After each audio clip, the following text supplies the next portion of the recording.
పైసలు తీసుకున్నావు ఓటైపోతే కొద్దిగా వాళ్ళు జాగ్రత్త సుల్లియా అర్థమైందా? సరే అన్న. హలో హలో అన్న, ఓట్లు కొంటున్నామని పోలీసులకు తెలిసిపోయింది. వాళ్ళు నీ దగ్గరికి మక్కిళ్ళు వస్తారు. తప్పించుకో అక్కడి నుంచి వెళ్ళి.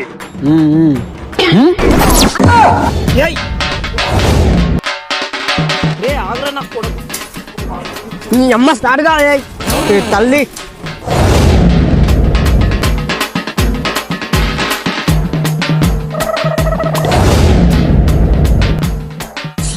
ఇక్కడ రాడు నువ్వు వద్దులేదు ఈరోజు అయితే. ఆంధ్ర నా కొడుక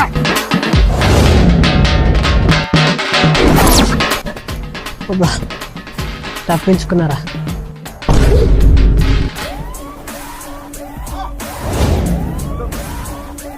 ఓటు నమ్మి కాదు, నమ్మి వేయండి.